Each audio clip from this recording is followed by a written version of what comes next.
Assalamualaikum warahmatullahi wabarakatuh. Perkenalkan, kami mahasiswa pendidikan biologi kelas Indralaya dari kelompok 7 Indralaya dengan saya Rika Amelia dan rekan saya Rani Atika Sahari. Dan saya Adifa Samaratul Qom. Tujuan pembelajaran, mahasiswa mampu menguasai pondasi saintifik pada materi katabolisme asam amino. Teori. Katabolisme adalah reaksi pemecahan molekul kompleks menjadi molekul yang lebih sederhana dengan bantuan enzim. Salah satu molekul kompleks yang dapat diurai dalam reaksi katabolisme ini adalah asam amino. Manusia merupakan makhluk ureotelik, artinya dapat mengubah nitrogen asam amino menjadi urea yang tidak toksik dan mudah larut dalam air. Proses ini dapat ditemukan pada katabolisme asam amino. Katabolisme asam amino terdiri dari beberapa tahapan, yaitu yang pertama, transaminasi, yang kedua, deaminasi oksidatif, yang ketiga, dalam katabolisme asam amino, gugus amino akan memasuki siklus urea, sedangkan kerangka karbon akan memasuki siklus Krebs. Tubuh manusia hanya dapat mensintesis setengah dari total asam amino. Salah satu cara untuk memperoleh asam amino yang tidak dapat disintesis tubuh adalah dengan mengkonsumsi makanan yang mengandung asam amino. Sampel 1 tahu, 2 telur, 3 susu. Prosedur proyek yang pertama, pelajari dan pahamilah materi mengenai katabolisme asam amino. Yang kedua, tentukanlah makanan yang mengandung asam amino. Yang ketiga, rekamlah makanan tersebut dan rekamlah penjelasannya. Yang keempat, edit rekaman tersebut semenarik mungkin.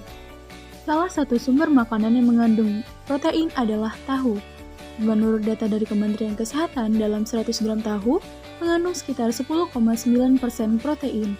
Menurut S. Purwawisastra, dalam tahu mengandung asam amino esensial seperti isoleusin, lisin, fenilalanin, serta valin.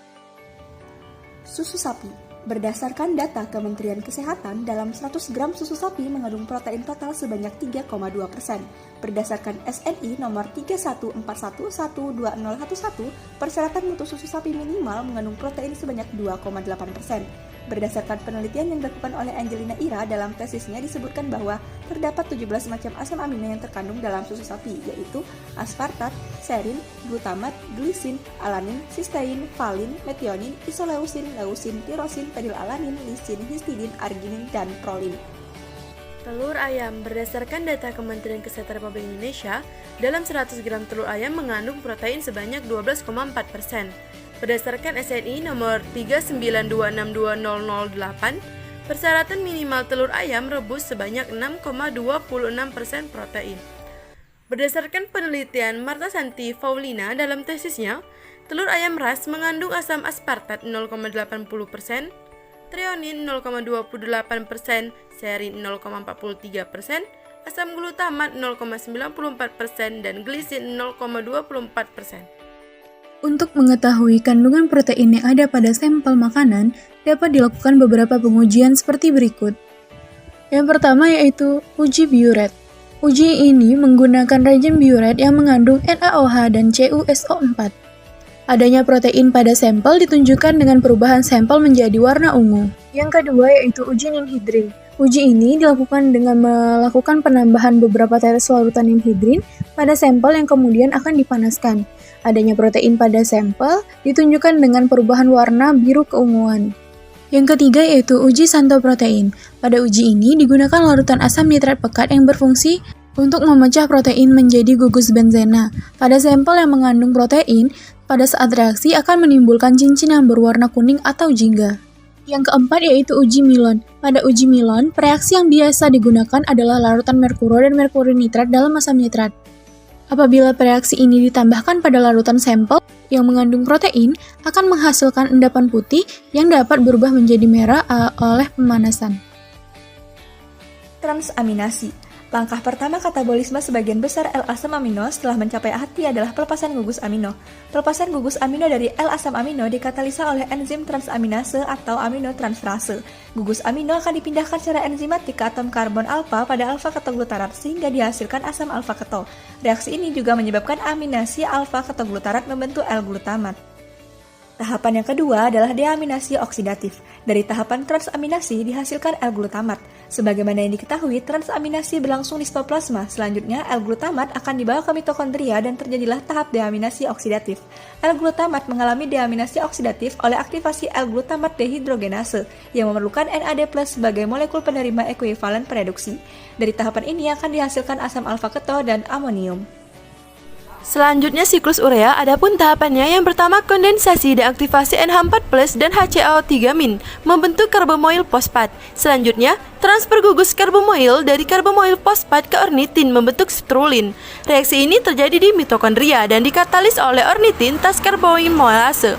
AMP kemudian bergeser oleh aspartat. Pergabungan gugus amino dari aspartat ke sitrulin membentuk arginosuksinat. Pemecahan arginosuksinat menjadi arginin dan rangka karbon aspartat menjadi fumarat. Pembebasan urea dari arginin dan membentuk ornitin. Rangka karbon yang terbagi menjadi glukogenik dan ketogenik akan masuk ke dalam siklus Krebs.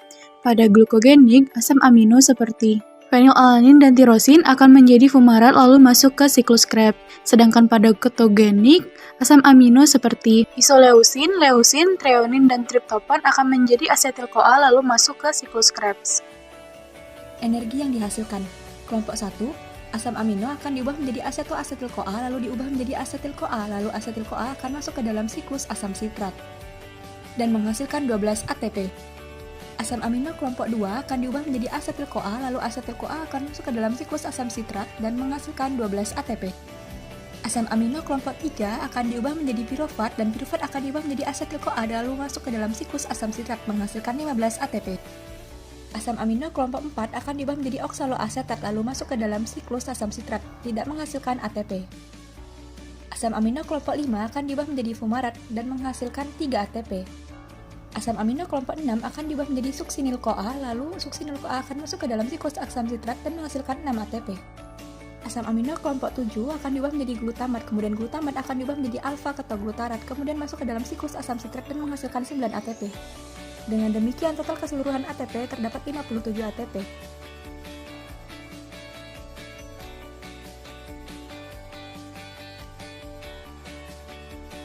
Kesimpulan, katabolisme adalah reaksi pemecahan asam amino menjadi molekul yang lebih sederhana dengan bantuan enzim. Katabolisme asam amino terdiri dari beberapa tahapan, yaitu yang pertama, transaminasi, yang kedua, diaminasi oksidatif, dan dalam katabolisme asam amino, gugus amino akan diolah di siklus urea, sedangkan kerangka karbon akan diolah di siklus Krebs. Salah satu cara untuk memperoleh asam amino yang tidak dapat disintesis tubuh adalah dengan mengonsumsi makanan yang mengandung asam amino. Banyak makanan yang mengandung asam amino diantaranya yaitu susu sapi, telur, dan tahu.